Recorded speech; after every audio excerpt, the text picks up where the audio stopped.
അതല്ലേ ഏട്ടാ പറയുന്നത് ചിലപ്പോ സത്യമാണെങ്കിലോ? അംബികയെ, ഒരു വാക്കിൽ മനസ്സറിയുന്ന പെണ്ണ നീ എന്ന് അവന് നന്നായിട്ട് അറിയാം. നിന്റെ ഈ മനസ്സിനെ അവൻ ചൂഷണം ചെയ്യാ, കബളിപ്പിക്കുക. എന്ത് തീരുമാനിച്ചു? നീ വിളിച്ചു വരുത്തിയത് തന്നെ. വരുന്നുണ്ട് എന്റെ കൂടെ. നമുക്ക് നോക്കാം. നീ നന്നാവില്ല അംബികെ, നീ ശരിയാവില്ല. ജീവിക്ക്, ഇങ്ങനെ ആട്ടും തുപ്പും കൊണ്ട് ജീവിക്ക്. ഏട്ടാ, എന്തെങ്കിലും കുഴപ്പമുണ്ടെങ്കിൽ ഞാൻ വിളിക്കാം. ആ, വിളിക്ക്. എന്നെ കൊണ്ടൊന്നും പറയിക്കണ്ട.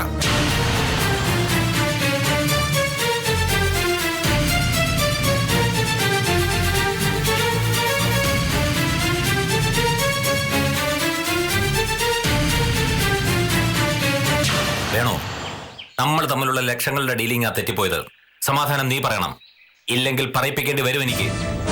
ജോണി, നിന്നെ ഞാൻ കണ്ടു തുടങ്ങിയിട്ട് വർഷങ്ങളായി. ചില്ലറ തരയിടകളൊന്നുമല്ല ഒരുമിച്ച് നടത്തിയിട്ടുള്ളത്. അതുകൊണ്ട് നീ വിരട്ടന്റെ ലൈനങ്ങ് വിട്. എനിക്കും നിനക്കും വ്യക്തമായിട്ട് അറിയാവുന്ന കാര്യങ്ങൾ ഇവിടെ സംഭവിച്ചിട്ടുള്ളൂ. പെണ്ണിനെ അർജുനൻ കൊണ്ടുവന്നതാണ്. അവൻ അവളോടുള്ള സോഫ്റ്റ് കോർണർ ഞാൻ പറഞ്ഞിട്ടുള്ളതാണ്. എന്നിട്ടും അവിടെ കാര്യങ്ങൾ കൃത്യമായിട്ട് ഞാൻ മൂവ് ചെയ്തില്ലേ? കാറിലെടുത്തി കൊണ്ടുപോയപ്പോ പെണ്ണ് വഴിയിലിറങ്ങി ഓടിയത് ആരുടെ കുറ്റം? എന്റെയാണോ അതോ നിന്റെയാണോ? കുറ്റം ആരുടേതായാലും അതിനുള്ള വിചാരണയ്ക്കുള്ള സമയമല്ലത്. പെണ്ണ് കൈവിട്ടു പോയെന്ന് പറഞ്ഞാൽ അധോലോക ബന്ധമുള്ള സേഠിക്ക് അത് മനസ്സിലാവില്ല. അവിടെ ഒരൊറ്റ നിയമമേ ഉള്ളൂ: ഏറ്റ കാര്യം ചെയ്യുക, അല്ലെങ്കിൽ മരണത്തിന് നിന്നു കൊടുക്കുക. 1 രൂപയാണെങ്കിൽ പോലും അഡ്വാൻസ് കൈപ്പറ്റിയാൽ അതൊരു ഡീലാണെന്ന് ഞാൻ പറയാതെ തന്നെ നിനക്കറിയാം. പറഞ്ഞുറപ്പിച്ച കാര്യം ചെയ്തില്ലെങ്കിൽ ജീവൻ അപകടത്തില. എന്നെ മാത്രമല്ല, നിന്റെയും.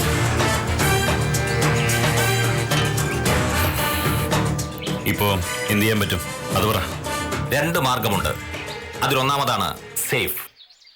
ആ പെണ്ണിനെ വീണ്ടും പിടിച്ചു കൊടുക്കുക. രണ്ടാമത്തേത് ഉറപ്പില്ലാത്തൊരു നീക്കമാണ്, അല്ല ജോണി? അതെ. അഡ്വാൻസ് വാങ്ങിച്ച പണം ചോദിക്കുന്ന പലിശ സഹിതം തിരിച്ചു കൊടുക്കുക. എന്തു വേണം? വാങ്ങിച്ചെടുത്തൊന്നും തിരിച്ചു കൊടുത്തുള്ള ശീലം എനിക്കില്ല. അച്ഛനത് പഠിപ്പിച്ചിട്ടുമില്ല. അതുകൊണ്ട് ആദ്യത്തെ വഴി തന്നെ നോക്കാം. പെണ്ണ് ഇനി തിരിച്ചു കിട്ടുമോ? അറിയില്ല. അർജുനന്റെ ഇപ്പോഴത്തെ ആറ്റിറ്റ്യൂഡ് എന്താണെന്ന് അറിയണം. കാശിന്റെ പങ്ക് അവനും പറ്റിയിട്ടുള്ളതല്ലേ? എന്തായാലും ഞാൻ പറഞ്ഞ പോലെ ഈ മൈനയ്ക്ക് നമ്മുടെ ദൃഷ്ടി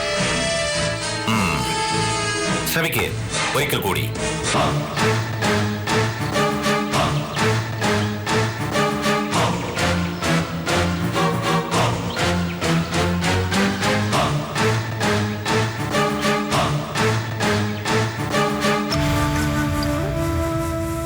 സിധു, എന്തെങ്കിലും ഒരു പോംവഴി കണ്ടല്ലേ പറ്റൂ.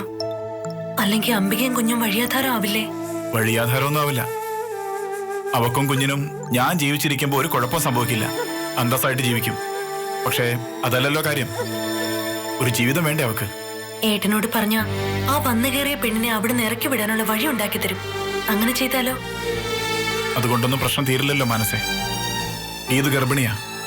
വേണുഗോപന്റെ കുഞ്ഞ് ഗീതുവിന്റെ വയറ്റി വളരുന്നിടത്തോളം കാലം അവൾ അവകാശം പറയും. ഞാൻ ആലോചിക്കുന്നത് ഒരു ഡിവോഴ്സാ. നിയമപരമായി തന്നെ ആ ബന്ധം അങ്ങ് അവസാനിപ്പിക്കണം. ഒരു കണക്കിന് അതാ നല്ലത്.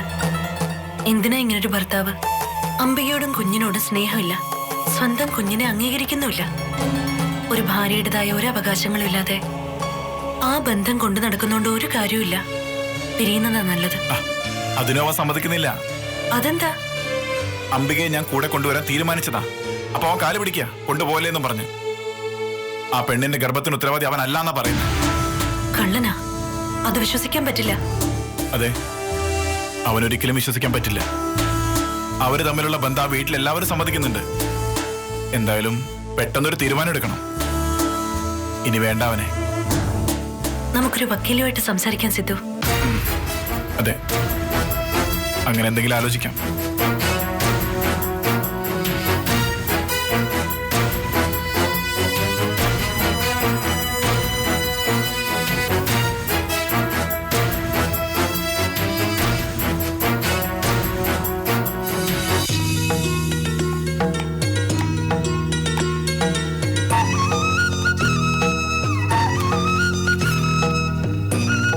ഒരു അമ്മ കടയിൽ പോയി ഒരു ഡസൻ വള വാങ്ങി വളയുടെ നിറം എന്ത്? ഒരു അമ്മ കടയിൽ പോയി ഒരു ഡസൻ വള വാങ്ങി വളയുടെ നിറം എന്ത്? മോളെ അച്ഛൻ കൂടെ കളിക്കാം, മോളിരിക്കേ. വേണ്ട, എനിക്ക് പേടിയാ. പേടിക്കുന്നതിനാ? അച്ഛനല്ലേ. അങ്ങനെ വിളിക്കരുത്, അമ്മ പ്രത്യേകം പറഞ്ഞിട്ടുണ്ട്. പിന്നെ എന്ത് വിളിക്കും? എനിക്കറിയില്ല അങ്കിൾ, എനിക്കറിഞ്ഞൂടെ അങ്കിൾ.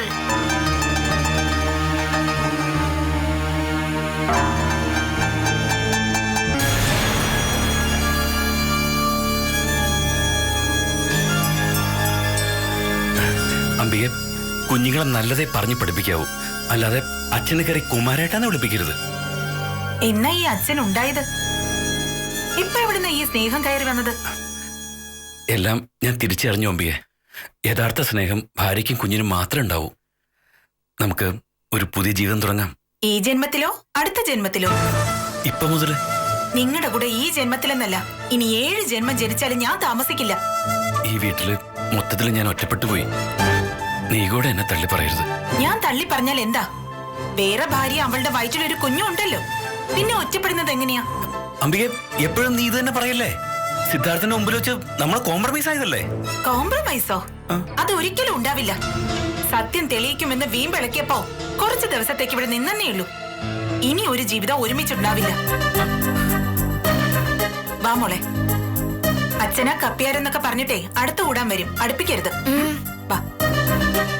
ഇവിടെയല്ലേ കിടക്കുന്നേ? ഗതികേടുണ്ട് എന്ന് വെച്ച് ആത്മാഭിമാനം പണയം വെച്ചിട്ടില്ല.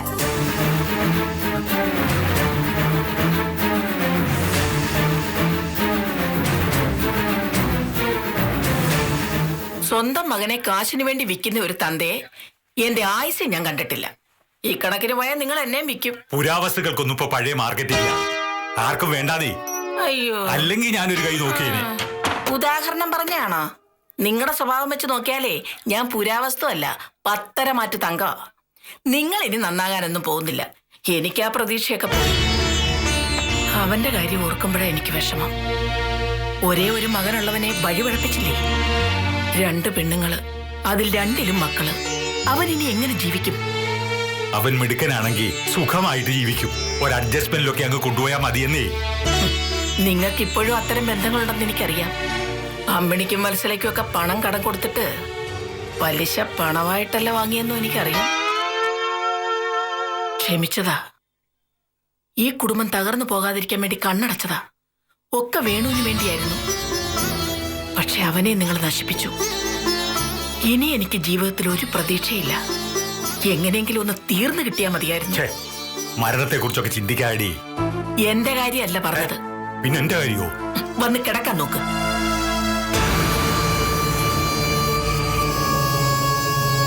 ഞാൻ അങ്ങനെ മരിക്കുവൊന്നും ഇല്ലടി. കാശ് എത്ര പുറത്തൊന്നറിയാവോ? അതൊക്കെ തിരിച്ചു പിടിക്കാതെ ഞാൻ ചാവത്തില്ല. നേരെ ദുഷ്ടനെ ദൈവം പന പോലെ വളർത്തും. നീ എന്നെ ഇങ്ങനെ ശപിക്കല്ലേടി സാവിത്രി. നിനക്ക് വേണ്ടിയല്ലേ എല്ലാം. എന്താ?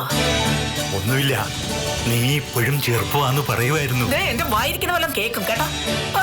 പാതിരാത്രിക്ക് പുരാവസ്തു വാങ്ങിക്കാൻ വന്നിരിക്കുന്നു.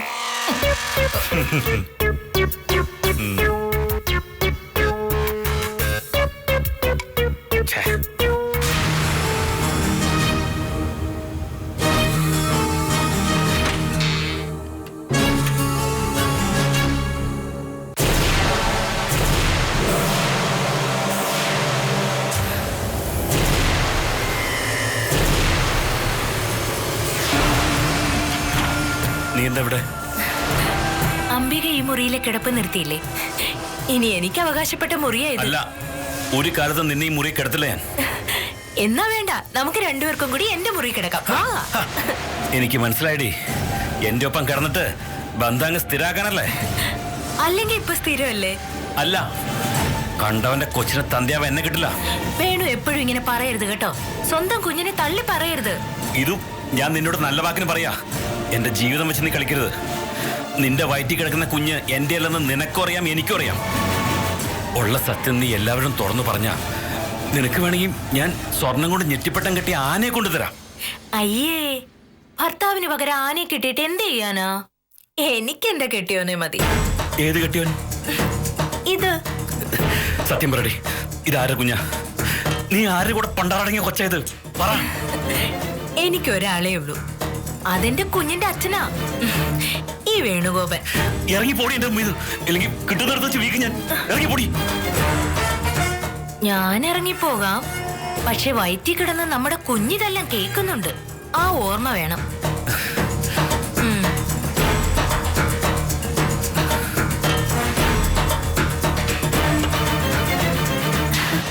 എന്താ? എപ്പ കാണണമെന്ന് തോന്നിയാലും വിളിച്ചാ മതി, അല്ലെങ്കിൽ അങ്ങോട്ട് വന്നാലും മതി.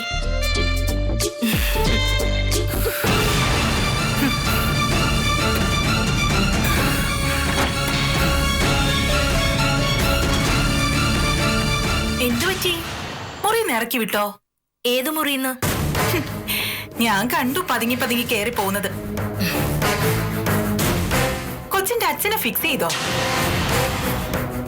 ഫിക്സ് ചെയ്യാൻ എന്താ, നിന്നെ പോലെ അഴിഞ്ഞാടി നടക്കുമല്ല ഞാൻ. എന്റെ കുഞ്ഞിന്റെ അച്ഛൻ വേണുഗോപനാ. അല്ലെന്നല്ലേ അങ്ങേര് പറയുന്നേ?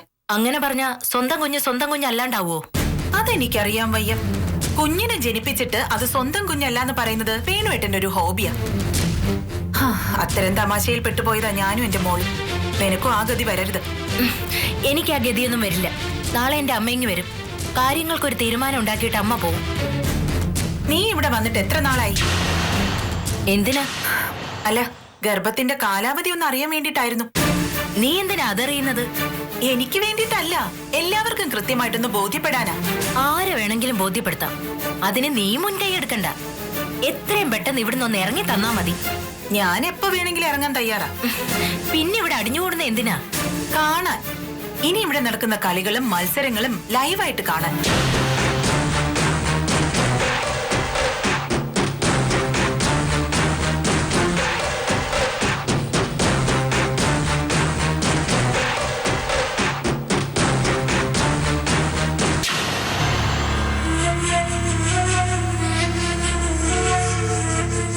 ഐസിയിൽ നിന്ന് ഇറങ്ങുന്നവരെ നിനക്ക് ആശുപത്രിയിൽ നിൽക്കാമായിരുന്നു. എന്തിന്? അവള് ചത്താലെന്താ ജീവിച്ചാലെന്താ, അതൊന്നും എന്നെ ബാധിക്കുന്ന കാര്യമല്ല. എന്നാലും മറ്റുള്ളവരെ ബോധിപ്പിക്കാനെങ്കിലും. എനിക്കാരെയും ബോധിപ്പിക്കേണ്ട മുത്തശ്ശ. അപകടം പറ്റിയെന്നറിഞ്ഞപ്പോ മരിക്കണേന്ന് പ്രാർത്ഥിച്ചതാ ഞാൻ. പക്ഷേ ഇപ്പൊ അങ്ങനെയും തോന്നില്ല. എന്തെങ്കിലും ആവട്ടെ. ചത്ത കിട്ടിയ അർജുൻ രക്ഷപ്പെട്ടില്ലേ? അറിയില്ല, എനിക്ക് അവന്റെ മുഖത്ത് നോക്കുമ്പോ ഒരു പേടി. എന്താ മോളെ അങ്ങനെ പറഞ്ഞത്? കുഞ്ഞുനാള് മുതൽ അവന്റെ മുഖമൊന്ന് മാറിയാ അത് മനസ്സിലാവൂ എനിക്ക്. മുത്തശ്ശ, ഒളിപ്പിച്ചു വെച്ചിരിക്കുന്ന ഒരു പരിഭ്രമം അവന്റെ മുഖത്തുണ്ട്. മനസ്സിലായില്ല.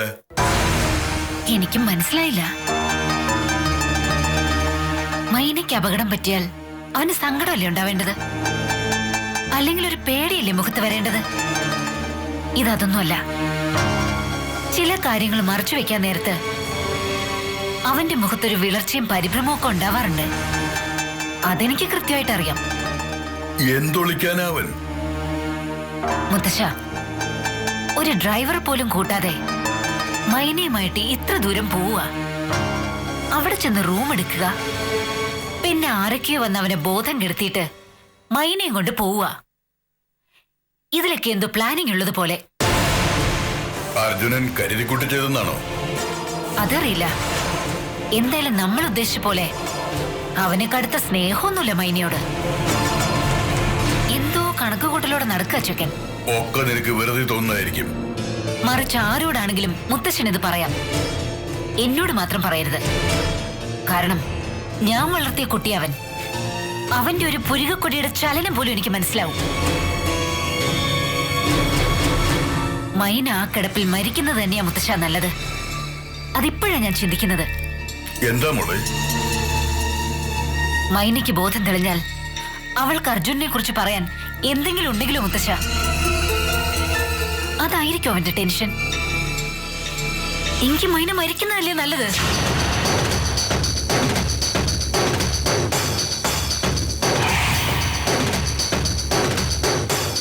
അതെ, മരിക്കണം.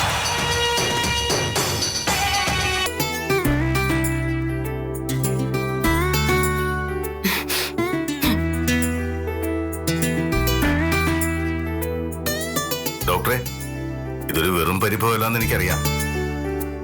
നീ പറ, ഞാൻ എന്താ വേണ്ടേ? കൂടുതൽ സ്നേഹിക്കണമെന്നാണ് നീ പറയുന്നതെങ്കിൽ ഇതിൽ കൂടുതൽ സ്നേഹം എന്റെ മനസ്സിലില്ല. ഉണ്ടാവില്ല. പലർക്കും വീതിച്ചു കൊടുത്തിട്ട് ബാക്കി വരുന്ന സ്നേഹം അളന്നു തൂക്കി തരയല്ലേ എനിക്ക്. അല്ല ഗൗരി, സ്നേഹത്തിന് അങ്ങനെ അളവുകോലില്ല, വ്യത്യസ്തതകളേ ഉള്ളൂ. അനിയത്തിമാരെ സ്നേഹിക്കുന്ന കണ്ണുകൊണ്ടല്ലോ നിന്നെ മോളെ സ്നേഹിക്കുന്നത്. അത് രണ്ടും രണ്ടല്ലേ? 2 4 അതൊന്നും എനിക്കറിയില്ല. ഹരിക്ക് എന്നോട് ഇഷ്ടമില്ലെങ്കിൽ വേണ്ട. തിരിച്ച് സ്നേഹിക്കുന്നതിന് ആരുടെ സമ്മതപത്രം വേണ്ടല്ലോ. നിന്റെ സ്നേഹം എനിക്ക് എന്റെ ജീവിതമല്ലേ ഗൗരി? പിണങ്ങിയാലും ബഹളം വെച്ചാലും നീയല്ലേ ഗൗരി ഈ ലോകത്ത് എനിക്ക് ഏറ്റവും വലുത്. ഞാൻ എന്ത് വേണം? നീ പറയും പോലെ കേട്ട് ജീവിക്കണം. അങ്ങനെ ഒരു ഭർത്താവിനെയാണോ നിനക്കിഷ്ടം? അല്ല, ഞാൻ അങ്ങനെയൊന്നും ഹരിയെ നിർബന്ധിച്ചിട്ടില്ല. എല്ലാ സ്വാതന്ത്ര്യങ്ങളും അധികാരങ്ങളും ഹരിക്കുണ്ട്. എന്റെ ശരീരത്തിൽ ഞാൻ ഹരിക്ക് അധികാരം തന്നിട്ടുണ്ടെങ്കിൽ എന്റെ മനസ്സ് കാണാനുള്ള കഴിവ് കൂടി ഹരിക്കുണ്ടാവണം. വെക്കാനും വിളമ്പാനും വഴങ്ങാനും മാത്രമുള്ളതല്ല ഭാര്യ. എനിക്കറിയാം. മറ്റാരെക്കാളും എനിക്ക് നിന്നെ നന്നായിട്ടറിയാം. നിന്റെ മനസ്സിന്റെ നന്മ അറിയാം.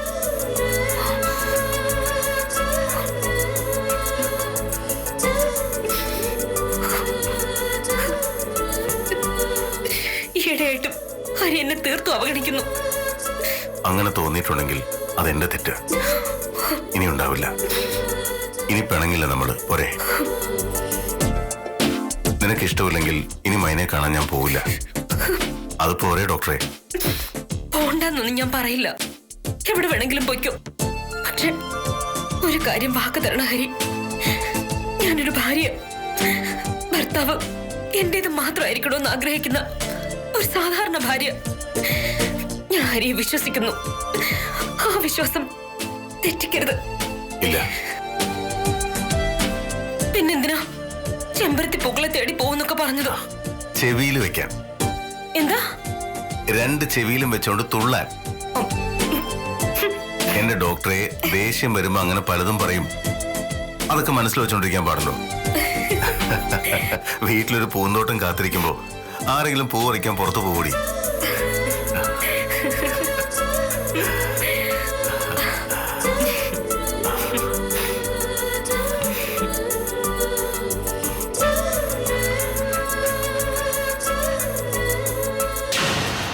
എന്തെങ്കിലും ഉടനെ ചെയ്തേ പറ്റൂ അർജുന. ഇതിപ്പോ തീ ചവിട്ടിയെന്നുള്ള കളിയാ. കാശ് വാങ്ങിച്ച് എന്റെ കയ്യിൽ നിന്ന് ചെലവായി പോയി എന്ന് വെച്ച് തരില്ല എന്നൊന്നും ഞാൻ പറഞ്ഞിട്ടില്ല. തരും. പക്ഷെ കുറച്ച് സാവകാശം വേണം. കാശല്ല ഇവിടുത്തെ പ്രശ്നം. അതെങ്ങനെയെങ്കിലും ഉണ്ടാക്കാൻ നോക്കാം. പക്ഷെ പണം തിരിച്ചു വേണമെന്നല്ലേ ജോണി പറയുന്നേ? ഞാനല്ല, എനിക്കൊരു ഇടനിലക്കാരന്റെ റോളേ ഉള്ളൂ. പറയുന്നത് രാജേന്ദ്ര ചേട്ടാ. അയാൾക്ക് വാക്കൊന്നേ ഉള്ളൂ. അത് വേണുവിന് അറിയാവുന്നതല്ലേ? ഒരു ഡീലും അയാൾ വെച്ച് മടക്കില്ല. പെണ്ണാണ് അയാളുടെ വീക്ക്നെസ്. പ്രത്യേകിച്ച് മലയാളി പെണ്ണുങ്ങളോട് ഒരുതരം ഭ്രാന്താണ് അയാൾക്ക്. ഞാൻ മൈനയുടെ ഫോട്ടോ കാണിച്ചപ്പോ മുതൽ ഇരിക്കപ്പൊറുതിയില്ല നടക്കുകയാണ് അയാൾ. കാശ് മടക്കി കൊടുക്കാം, ഇതിലും സുന്ദരിയെ കൊണ്ടുതരാം എന്നൊക്കെ പറഞ്ഞു നോക്കി ഞാൻ. നടക്കില്ല. നമുക്ക് ചുറ്റുമുണ്ട് സെർജിയുടെ ആളുകൾ. തോക്കൻ കുഴൽ കൊണ്ട് മാത്രം മറുപടി പറയുന്നവർ. ഇതെന്താ ജോണി, വെള്ളരിക്ക പട്ടണോ? മുമ്പെന്നല്ല കേരളം ഇത്. ഒരു പെണ്ണിന് വേണ്ടി കൊല്ലാൻ വരുന്നു എന്ന് പറഞ്ഞാൽ ഇവിടെ ആരാ പേടിക്കുന്നത്? അർജുന്റെ അറിവുകേട് കൊണ്ടായി പറയുന്നേ. കേരളം കേന്ദ്രീകരിച്ച് എത്ര സെക്സ് റാക്കറ്റ് പ്രവർത്തിക്കണമെന്നറിയോ? അല്ലെങ്കിൽ പിന്നെ ഗോവിന്ദചാമയ്ക്കും ബണ്ടിച്ചോറിനൊക്കെ വേണ്ടി വാദിക്കാൻ ലക്ഷങ്ങൾ സിറ്റിംഗ് ഫീസ് മേടിക്കുന്ന അഡ്വക്കേറ്റ്സ് വരുമോ? മെട്രോപൊളിറ്റൻ സിറ്റിയിൽ കേന്ദ്രീകരിച്ച് വൻകിട സെക്സ് റാക്കറ്റുകൾ പ്രവർത്തിക്കുന്നുണ്ട്. അവരുടെയൊക്കെ വേരുകൾ അങ്ങ് വിദേശത്ത് വരെയുണ്ട്. ഞാനിപ്പോ എന്ത് വേണമെന്നാ? ഒരു സൊല്യൂഷൻ, ഒരൊറ്റ സൊല്യൂഷൻ. മൈന ഇറക്കി തന്നാ മതി. ഇനി അബദ്ധം പറ്റില്ല. നമ്മളല്ല, സേഡ്ജിയുടെ ആളുകൾ നേരിട്ട് വന്നു കൊണ്ടുപോയിക്കോളും. ഓ, ഈ ഗതികേട്ടിൽ വന്നു വിടുമ്പോ ഇത്രയും വിചാരിച്ചില്ല ഞാൻ. എന്തെങ്കിലും ചെയ്യാം, അവൾക്ക് ബോധം തെളിയട്ടെ.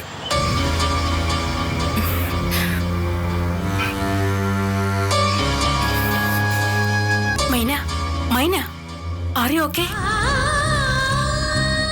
മൈന, are you okay? Good. You are okay now.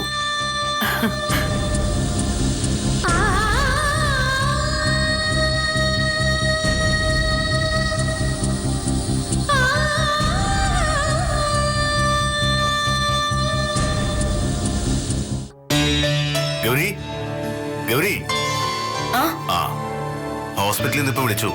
മൈനയ്ക്ക് ബോധം തെളിഞ്ഞു എന്ന്. ഓ, എല്ലാരെയും തിരിച്ചറിഞ്ഞു ചോദിച്ചു ഹരി. തലയിൽ ഇന്റേണൽ ഇഞ്ചുറി വന്ന ആദ്യം ശ്രദ്ധിക്കേണ്ടത് അതാ. ഞാൻ അത്ര ഡീറ്റെയിൽ ആയിട്ട് ചോദിച്ചില്ല. ബോധം തെളിഞ്ഞു എന്ന് പറഞ്ഞപ്പോഴേ എനിക്ക് സന്തോഷമായി. കൂടുതൽ എന്തെങ്കിലും ചോദിക്കാൻ തോന്നിയില്ല. നമുക്ക് ഹോസ്പിറ്റലിലേക്ക് പോകാൻ കഴിയും.